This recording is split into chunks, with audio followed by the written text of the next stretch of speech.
Hi, and welcome to the Brohoyo podcast. And unfortunately, you have failed your 50-50 because we are off banner this week. I'm your host, Steven, and this is my co host, David. Hey everyone.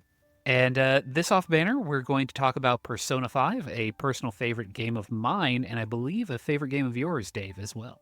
Yeah, Persona 5, really the whole Shin Megami Tensei franchise is one of my all-time favorites just as a whole. Starting with kind of what we were introduced to stateside with Persona 3, and then playing Persona 4, and then Persona 5 Royal. So, while we could talk a lot about all of the Persona games and spend a lot of time with each topic and talking about characters, um, while we want to fill some time, we don't want to fill too much time, right? Yeah. This isn't. We're not trying to give you the Lord of the Rings director's cut movie here. We're just. So we're going to keep the focus on Persona 5 and more specifically Persona 5 Royal in our discussion today. So, Steve, where did you want to start the discussion, and we'll go from there, I guess. So, I mean, you kind of brought up your history with the franchise. So I guess I might as well dip my toe in and explain my history with it as well. Persona 5 was actually my first Persona game. I went back and I have played 4 and 3. Haven't gone back to 2 or 1 yet. But, it was really the first Persona game I had available to me. Persona 4 Golden was not something I was able to pick up, and Persona 3 was something that just wasn't in our household at the time. So my first experience with Persona was through Persona 5, and I do have to say it definitely became a favorite. But I guess let's jump off with, what do you think about, I guess, the story of the game? Because I have heard mixed feelings on the direction that Persona 5 goes in its themes and storytelling. Let's keep it vague there. Okay. Yeah, so I mean the storytelling and just add a little more context Oh, for me in the I sorry, apologize. go ahead. Okay. Spoilers. I know that I forgot Oh, to do yeah, the fair enough. spoiler warning thing. Spoilers just for this entire episode. If you haven't played the game, go out and play it. But this is your warning. Yeah, I highly recommend playing it, especially if you're a fan of turn-based RPGs and a strong narrative storytelling, which part of the game is your time management, and that if you can manage your time better and your relationships better, you'll have, I think, a better time with the game. But just to add a little bit more context, because you mentioned, you know, maybe some conflicting opinions out there in terms of people's responses to the narrative and the storytelling. I would say of the major titles that Persona has given us here stateside, in terms of like most commercially accessible, I know 1 and 2 are more accessible now, but 3, 4, and 5, Persona 5 would probably be my second favorite, and it's behind Persona 3 as being my favorite. But that by no means is anything me saying bad about Persona 5. I really enjoyed Persona 5 Royal. Mhm. It All of these games ooze with a certain type of style and flair, whether it be from the art style to the music and then the characters themselves. And to get to your question in terms of what I thought about the narrative and the story and things like that, I always appreciate that the story and the theme of each of the games, and specifically here Persona 5, always tends to deal with really heavy and just real things that the human experience and the human condition are tough topics that are typically, taboo, or you don't really talk about in quote unquote polite company, because they are pretty heavy when you start to peel back those layers and looking at them from different perspective through different characters and their upbringing and their experiences and how they all kind of come together and interact with each other. I'm always fascinated by it, and this is fleshed out more. And this is why I said if you can manage your time better in the game, that you'll have a better experience, because as you build the relationships with each of these characters, you learn more about their stories, and the deeper relationships you get with them, you see how these come to fruition. And if you're not managing your time, you're not able to access all of these events to further the bonds. Mhm. And so you're missing out on a lot of story content if you're only focused on grinding levels in, you know, the palaces for Persona 5, or if you're only interested in climbing the floors in Tartarus in Persona 3. Mhm. So I don't, if anybody has something negative about it, I'm open to hearing them out, and hearing that perspective. That's fine. I didn't have any problems personally with the way the story was told. I enjoyed it, and what they covered. But what about you, Steve? What are your thoughts on some of this negativity that you're hearing? I think some of it is fair. I think the big caveat or the big sticking point for me is that pretty much up through, and again for context for individuals who you probably should have jumped off and started playing the games before listening. But if you haven't, the games take place over the course of a Japanese school year, so they're demarcated by month. Um, so starting in, I want to say it's November, December. Um, the end portion of the story um, really is a bit of a turning point and turn off for me, because the games kind of, I don't want to say they pull their punches, but they don't fully go into the theme of the story, which is, your characters are supposed to be thieves. They're supposed to be, rebels, and they're supposed to be anti anti-establishment in a lot of ways. Like, they are outside the system. They're behaving in a way that, polite society does not approve of. And basically the final takeaway of the story, at least to me, felt like it was, hey, row row fight the power, but hey man, don't make people feel uncomfortable about doing it. You know, don't as long as it's socially acceptable, do it. And it really removed some of the teeth that it had as a story, in my opinion. It didn't fully commit to the idea of like, no, there are institutions that you do sometimes just have to fight, even if it makes you the bad guy. That, there are behaviors that you need to call out, even if it makes people feel uncomfortable.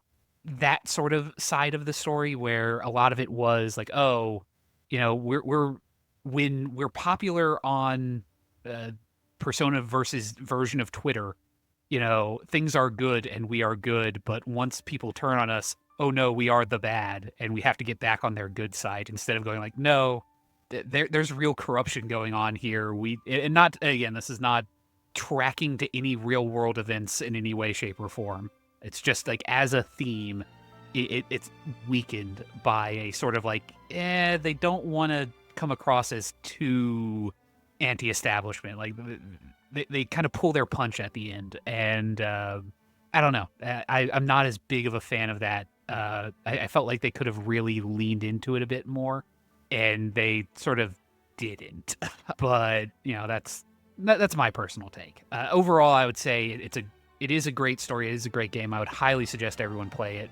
But I would definitely say that the writers kind of chickened out near at the end, in my opinion. Well, and this kind of will segue into maybe characters and some of our favorite or least favorite characters, because you mentioned the Persona equivalent of the Twitter, Mhm. and being popular on social media.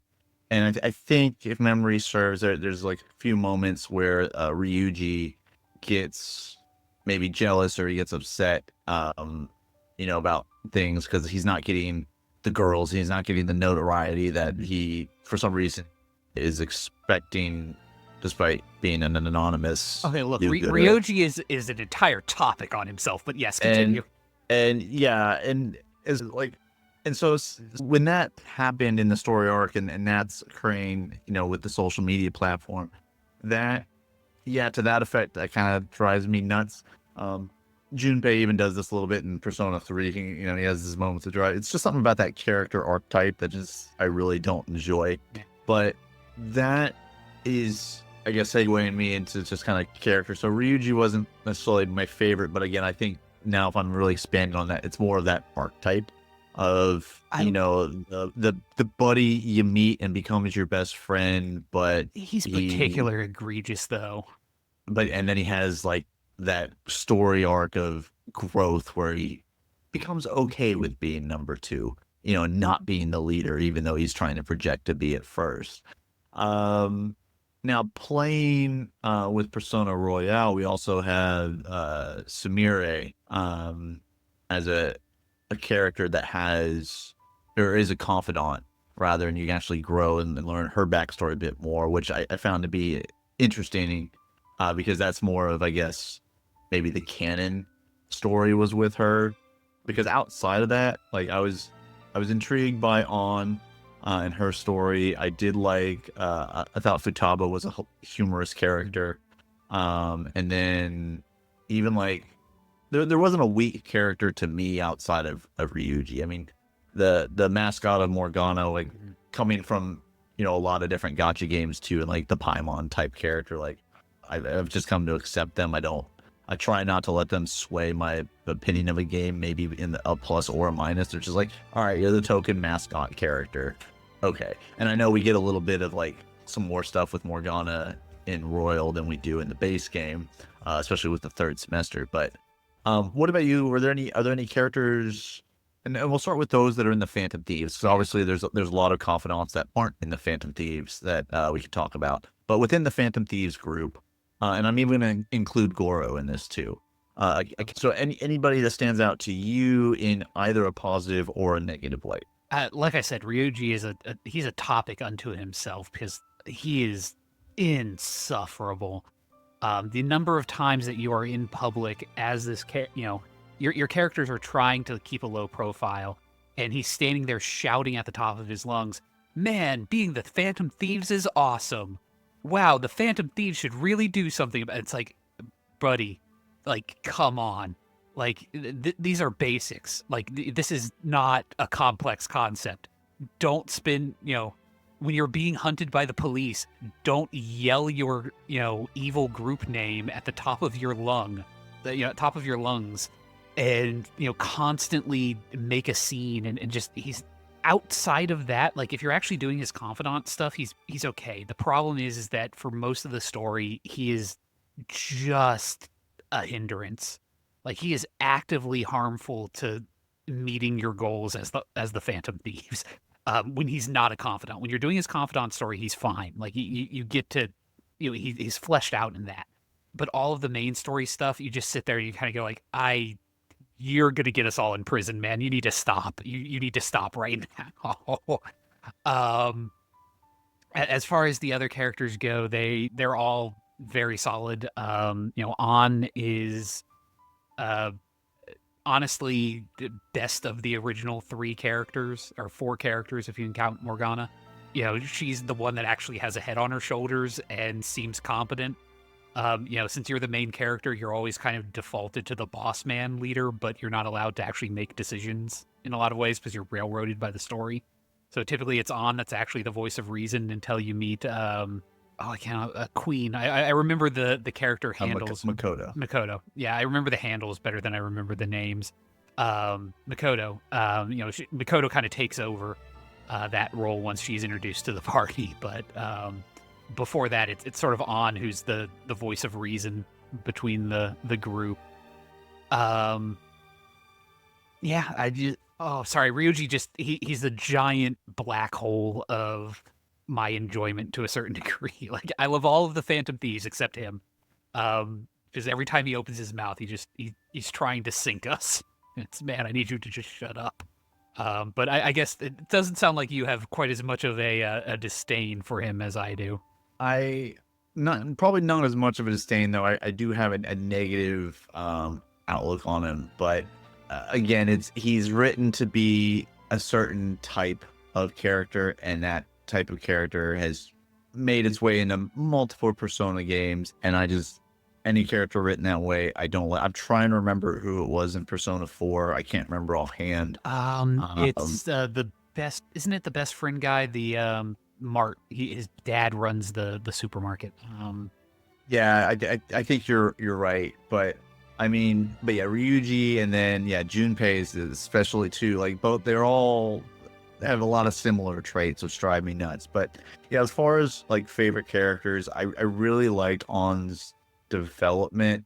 And as you learn more about her, because how easy is it to be the hot ditzy, blonde girl, especially because I think her backstory was like she's not maybe from Japan. She's like She part American or something she's to half that effect. Russian, if I remember correctly. Yeah, yeah. Yeah, I knew it was some white ethno country that's why she stands out a bit in Japan. But how easy is it for that type of character to be kind of the ditzy dumb one, and then she ends up like showing, like you said, yeah, she's got a level head on her shoulders, and she's worked through a lot of issues and bad things that have happened. Much like a lot of the characters have some pretty grim backstory stuff, but see her grow and evolve for it. It The more I learned about her character, and while trying to do a 100% playthrough, unfortunately, she's a character that I didn't do she wasn't the one I did the relationship with, and I wish I had in hindsight, because I went in blind as far as like the characters, like who always you can make a relationship with and be your girlfriend type stuff, and so her relationship point comes pretty early on. You have to make a call if you're gonna go into a relationship with her or not. And at that point, I was still like, I haven't even met everybody yet. And once I got through the game, and I wish I had, because she ended up being the most likable, and it was a combination of being likable and age appropriate. There are other characters that are likable but not necessarily age appropriate. Yeah, that's yeah.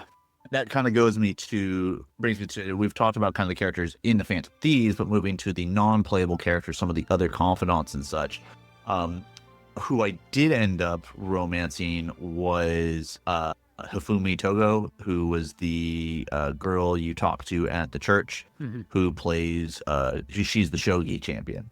And I thought that maybe the person that you romanced, you were going to be more involved with in terms of have more dialogue with them, or more maybe involved in like optional cutscene type stuffs, and that wasn't the case, unfortunately. So I wish I had romanced on, but Foamy was an interesting character to me that was also age appropriate, and so hence the romance there. The other characters that maybe would have been interesting but maybe weren't necessarily age appropriate would have been like Tai the doctor, or Ichiko, who was the reporter, and then even your teacher. Yeah, I was about to say Kami. But Kami that one's not was. remotely appropriate. That relationship would not be appropriate at all, especially when you get into her story and learn what her second job is. I mean, she's a maid, man. Her second I mean, job yeah, is a maid. yeah, I mean, yeah. that's that. I mean, No look, further context needed to that. yeah. Um, so there were some other characters I do like. The back and forth that's Sojiro, the cafe owner, who's kind of your father-esque figure. I like the relationship of him with the group, and how he kind of softens over the course of the game, to being the person that he ends up being. And then even Maka's sister Sai, learning more about her, and those would probably be two of my favorites that are not Phantom Thieves, in Sojiro and Sai. Yeah, I think Kawakami, she became a favorite just because of how powerful her confidant bonuses are. Like through purely gameplay reasons, she became a favorite of mine because it's a wow, you are really useful. Uh, Ergo, I rush your confidant story every time I replay.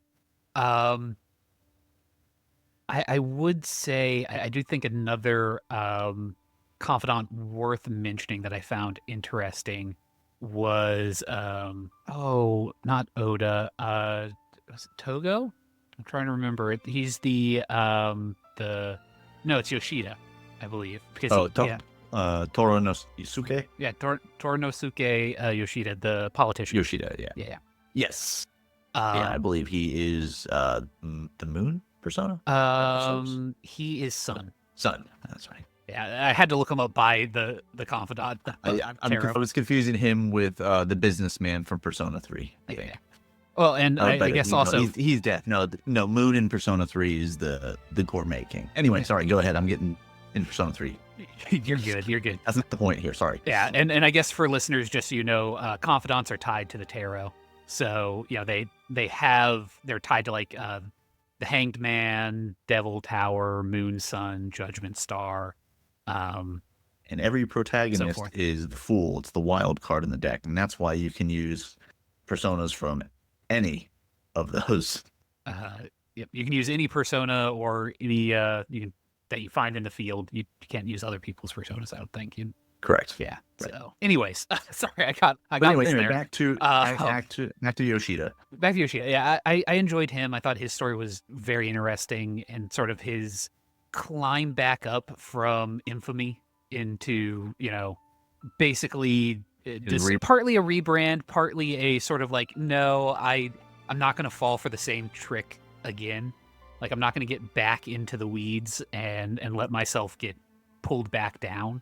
The fall into bad habits, old bad habits, that he could have. And then the problem is they're also good. I could sit here and I could go through all, 20 plus of the confidants and just gush, but I think I'll keep myself somewhat limited there to just Yoshida. I guess circling back around to sort of more the gameplay, were there any personas that... Whoa. You don't get to get out of this without saying who you romanced. Oh, okay, fine. So... if you regret it and should have romanced somebody else like I did. So on my most recent playthrough, I was doing a 100% run, and as part of that, I was romancing everybody, because you do have the option of going, basically romancing every available partner up until the end game. Which I regret. I really actually didn't like doing it. Like, it was nice seeing all the stories, but I felt guilty immediately going Valentine's Day comes, and that's no fun. Yeah, that's no bueno. Although it is funny to see Sojiro kind of go like, yeah, I was young, I was stupid. Like, it's okay, man. Like, kind of being sort of like okay, you're an idiot, but fine. I'll let you be stupid. All right, so in your original playthrough, then, who did you romance? For my original, I'm not letting you get out of this. I know. I keep on trying to dodge it. It was... my brain is completely dying on me. It's the plant girl. Yeah?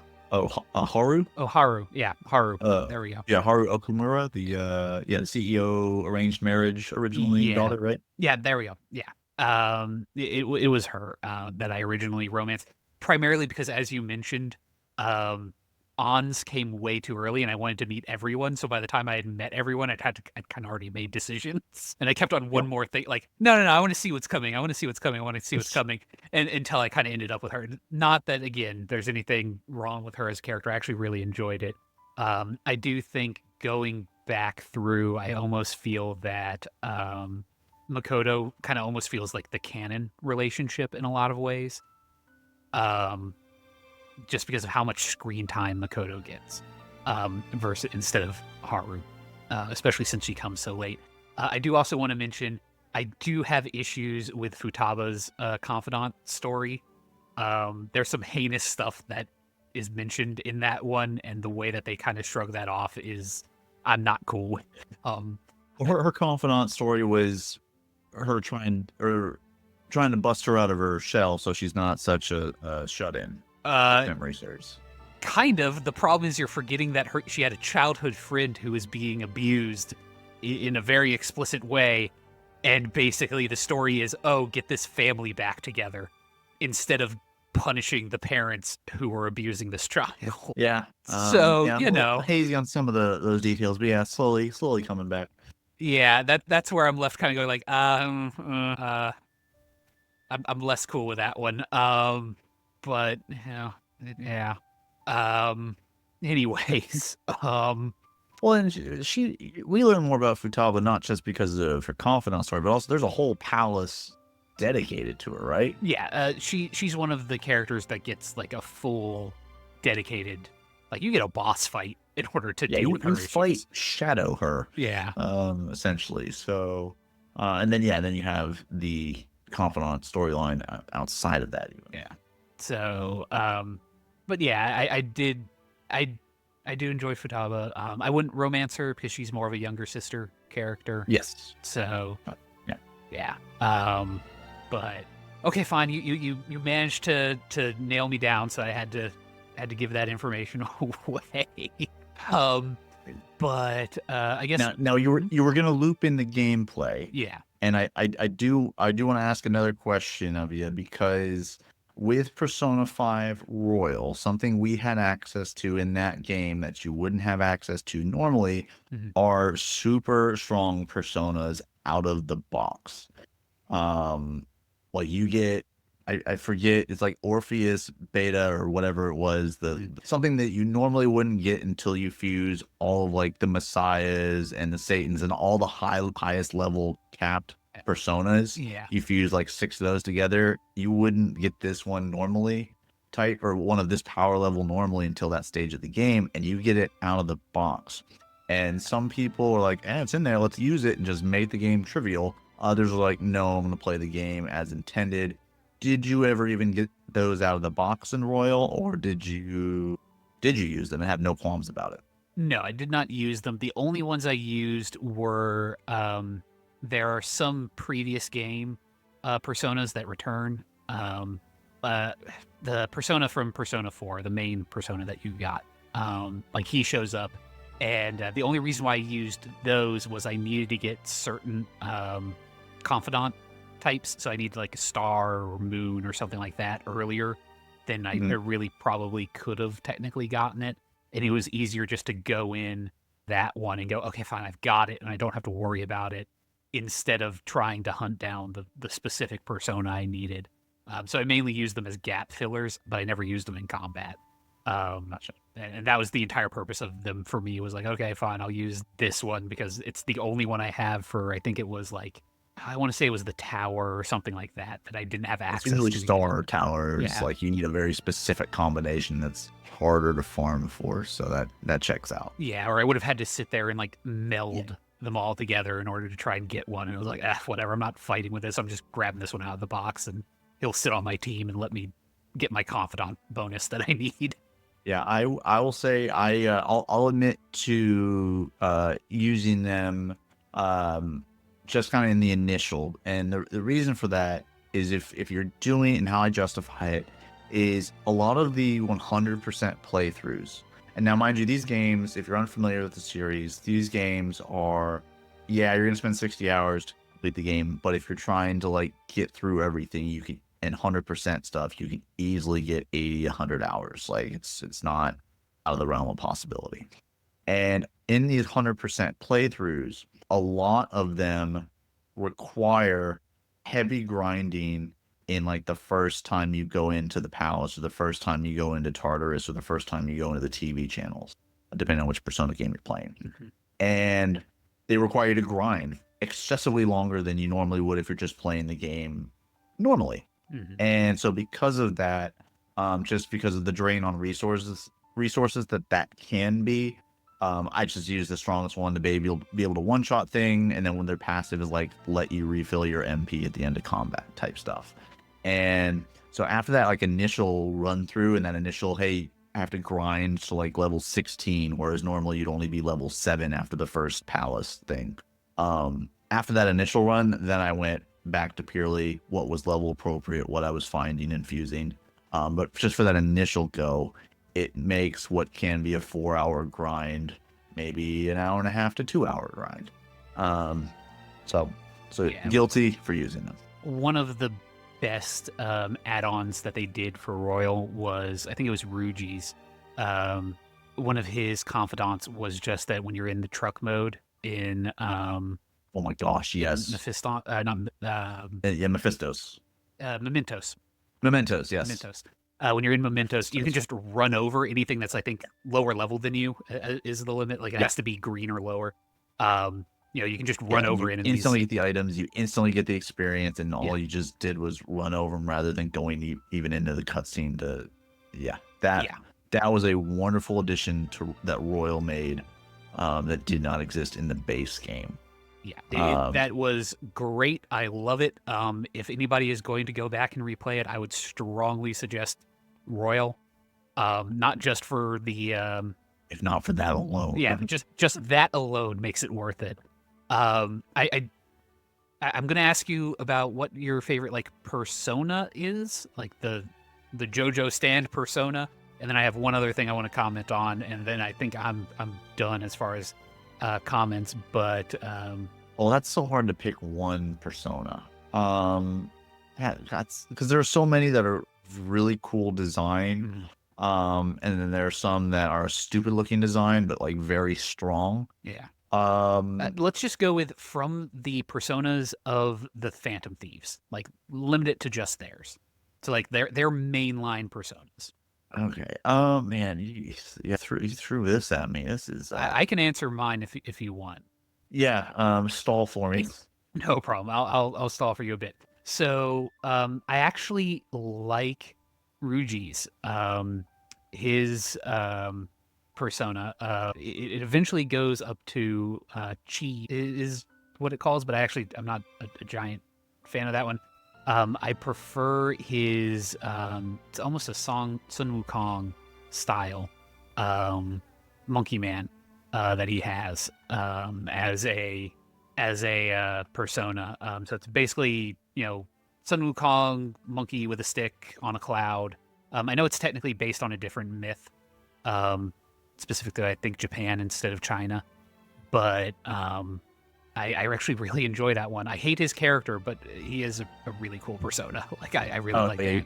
talking about Saiten Taisi, yeah. Yeah, that and Captain Kidd is also, which is just a skeleton pirate on a boat, which is I'm also kind of like, yeah, that would like if I had to choose a persona, I think either of those would be ones that I'd be perfectly cool with. Like, yeah, just give me the weird bone pirate that surfs on a boat. Like, I can live with that as a persona. Okay. I'm pulling up a few. So because if memory serves, and you can correct me on this if I'm wrong, Hmm. because they have their base form, Yep. and then they have kind of that second stage, and then in Persona 5 Royal, everybody got one that had a third stage, Yeah. right? Okay. Correct. That's what I kind of remembered. So I'm probably gonna say something with their persona in their final form would be, because it's not like, how many people like Charmeleon over Charizard, right? So it's probably somebody's final form I don't know. of their All of them are persona. strong. Like, just to be clear, all of Okay, them are I strong. know they're all strong. Yeah. It's not a one-to-one. I was making an analogy, and analogies are not perfect one-for-ones, right? Um, I'm trying to get ahead of comments. Fair enough. Fair enough. I don't know. I tend to, while I'm looking through these and trying to remember them slash pick one, because it's very tough to pick one. I tend to like personas. I like two types of personas. I like dragon type personas, like personas that have like a serpent or dragon type appearance. Mhm. And then I also tend to like female ones. Yeah, no further description needed there as to Yeah. why. No reasoning. That's just I just do. So, I mean, I would probably lean towards Celestine, which is Ons. Okay. But I still need to remind myself of a couple of more. So bear with me one Yeah, I'm like moment. 100% certain that Queens isn't on it. Joanne, or I forget what her second stage is. No, it wasn't Haru's. Yeah. So I think I need to remind myself of Sumeri's or Sumere's personas as well, because she was technically Persona 5 Royal exclusive.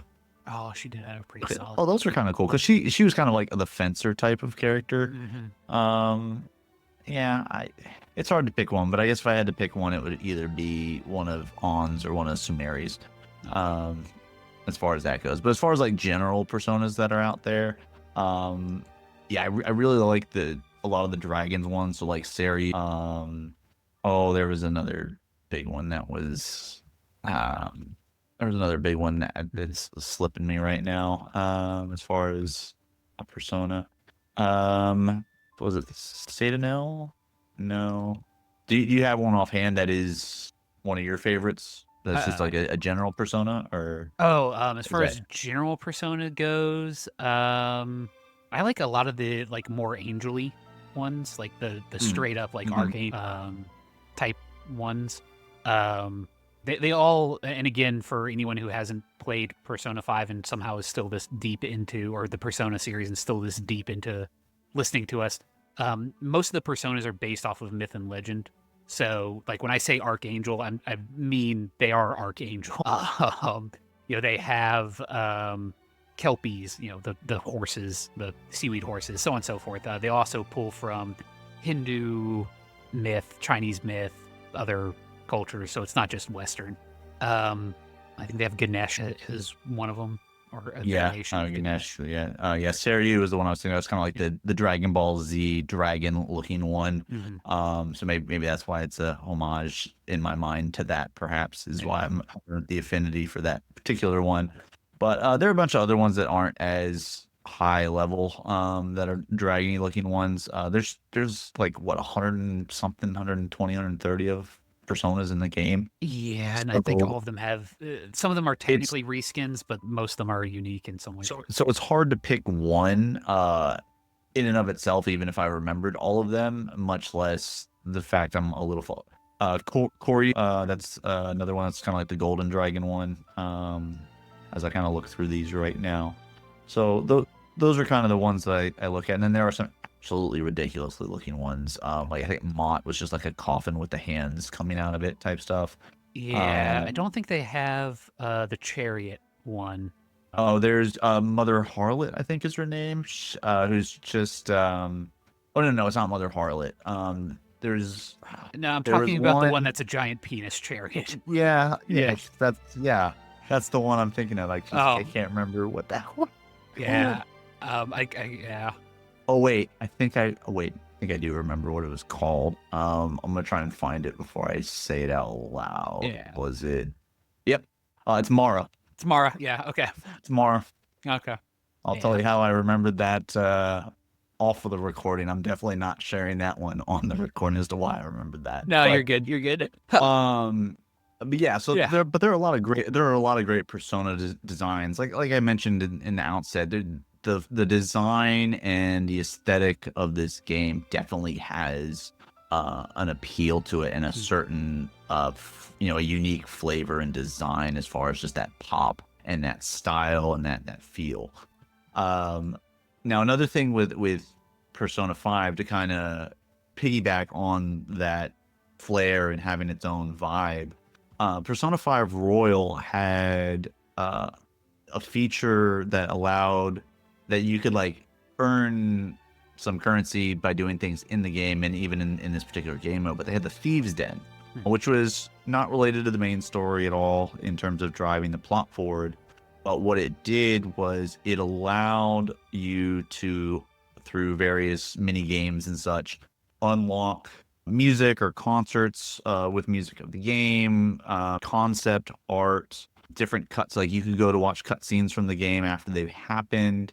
You could also like customize the palace a little bit, kind of, like a my room Hmm. situation, right? From like in Star Rail, where you could just add different decorations and statues and posters a little bit. And then there was also you could go there to play the mini game. It was a card game called Tycoon, which was way more addictive than it needed to be for this literally just being a add-on. Like Mhm. again, not related to the main story at all. I spent a lot of time playing Tycoon just because it was a lot of fun, and also because I'm an achievement whore, and Xbox had some like 3 or 4 achievements related to playing that game. Yeah. Yeah. I'll do it. Yeah, I never touched it. It did not interest me. I played it on PlayStation. I played the original on PlayStation, and then I got the Windows version when it came to PC.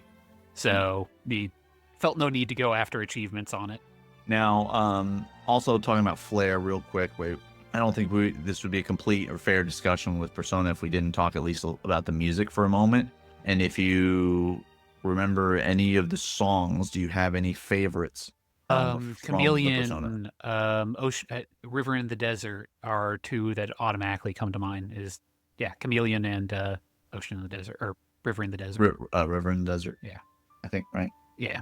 Um, Yeah. So, for me, I mean, I have like 4 or 5 of their songs on my playlist now. Like Persona 3, I had the soundtrack to that game from when I purchased Persona 3 FES years later. mhm. So a lot of great songs there, and I appreciated that Persona 5 Royal allowed you to change the music to throw back to Persona 4 and to Persona 3 and some of the other Persona musics. But yeah, some great tracks. Life Will Change, Beneath the Mask, like you mentioned, Mhm. Rivers in the Desert, Take Over, Colors Flying High. Those are some of the songs that are on my playlists currently. So like all those will randomly come up on shuffle, and it's just an instant vibe, puts you in that Yeah. mindset. Especially what is it, the cafe song, which I think is Beneath the Mask. Yeah. There, the music play that is just a perfect chill vibe. Yeah, and I'm sorry. I call it chameleon because there's a line in the song about chameleon, but it's beneath the mask is what I was thinking. Yeah, like the slow Yeah. piano coming in and just a very chill vibe. And one of the versions of the song in the game, it has like raindrops and rain splashing Yeah, down. I think it's explicitly like the rainy day Mm, version yes, of it, and correct. that one immediately puts me into like, okay, I need to just like grab a book and curl up on the Yep. couch. That's it. Curl up, bundle up with Yeah, a warm cup of like hot coffee or a hot chocolate or coffee if you drink coffee. Um, yeah, just bundle up. That it's a vibe. yeah, Um, Music in the game, absolutely great selling point, and I think that kind of touches on a lot of the different topics. Again, if it's a game that you haven't played, we didn't get too deep into some of the story plot things, but um, definitely a great game to play, even though it's been out for a few years. If you can pick it up or scoop it up, or maybe get it on sale, or maybe when it comes back on the Game Pass on Xbox if you have Xbox, and I don't know, maybe it's in the Sony Play Store if you have a yeah. PlayStation. So It's also on Steam if you're yep, yeah, if PC. you're a PC gamer, yep, available through Steam. And honestly, I'd recommend all of them. I'd recommend Persona 3 FES. I'd recommend Persona 4 Golden and Persona 5 Royal. So Yeah. all three of those are basically there's more to the game than the base game. Yeah. I would It's also put out a caveat that don't play the games the way that I tend to play them, which is I tend to go for 100% runs because they're long games and I don't necessarily want to replay them super often. So I tend to use guides, and that can be a miserable experience because a lot of the game is going to, if you play it with a guide, a lot of the game is going to be do what the guide says, wait for a load screen, do what the guide says, wait for a load screen. You definitely don't need to play them the way I do because I play them like a mad person. Like, don't do it. Yeah, that's fair. It turns into just essentially a time management simulator, and you're following a guide to the T Yeah, for those 100% runs. Now, if you're somebody that you're only going to have time to play it once, you know, by all means, play how you want to play if you want to explore it on your own, or if you want to follow the guide to really experience everything. I think we're removed enough from the games being out that a lot of these guides are accurate down to what you should be doing every day, mm, and even have some bonus time at the end to catch up on things if you didn't exactly do it perfectly. But yeah, playing with those guides when like the games first came out can be frustrating because they weren't always accurate. You wouldn't realize it until you were 25 hours into a save file or something yeah. like that. Or and again, just from an experience point of view, because everything has been micromanaged down to that point. Um, it can feel like at times that you're just going from load screen to load screen until you get into the dungeons, because of the time management side of it. You're just hitting a Yeah. choice in a dialogue and then getting a load screen, and that can be very And unempowering. and something that's nice that I appreciate that the franchise does, and I wish more RPGs would do this, is the new game plus, right? So you can play through and get through it how you want to, and then you go back to new game plus, and a lot of your stuff will transfer over and will make that second playthrough a bit easier, and therefore easier to do in a 100% thing, because some things, some statistics carry over, and some items carry over, so you don't have to spend some time doing some of the most grindy aspects of the game. So Yeah. plus there's also new content in a new game plus that is specifically only a new game plus. So like Mm. Atlas is the publisher for the game. They're great at doing like extra bosses and extra things that are extremely challenging, even if you get to max level and have the perfect build. Sometimes maddeningly so. Yeah. But it's just another element to the game that you can approach it in a very casual way and be story narrative driven and get a great enjoyment out of it. You can approach it as an RPG fan and enjoy it. And you can enjoy it as I am a hardcore min max looking for a challenge and also getting an enjoyment out of it. And that's something that I think speaks to how great the game and the franchise as a whole is, when you're able to capture a variety of audiences looking for different things and getting those things from the same game. Yeah. It's again, at the beginning of this, I said it's one of my favorite games. I 100% stand by that. I love turn-based RPGs, and I would say the Persona series is up there. It's definitely top 10. Yeah. And that's I think that's going to do it for us, Steve, unless you have any other closing thoughts. No, and I don't this week. All right.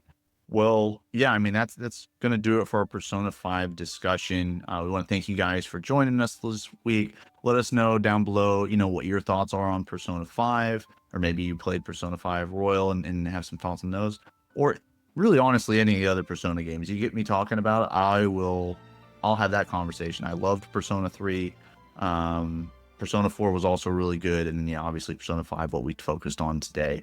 But yeah, let us know down below what you guys think about the Shin Megami Tensei franchise, or any other really games along that line from the publisher there. If you did enjoy the episode and you'd like to show your support, be sure to like, follow, subscribe to the channel. You can email us at brohoyopod@gmail.com, as always, if you have questions or suggestions for the show. And then, of course, our link to the Discord is down in the description, so you can join us over there for more news on games, maybe organize some game nights and other content notifications, or continue discussions like this in more depth. You can join us, I think, next week. We're going to be having maybe another off banner. I'm not going to give away what we're talking about yet, but I think I convinced Steve we're not going to be talking about a Japanese puppet show, so it won't be that. But until then, keep gaming. We made a choice, go fight against your fate.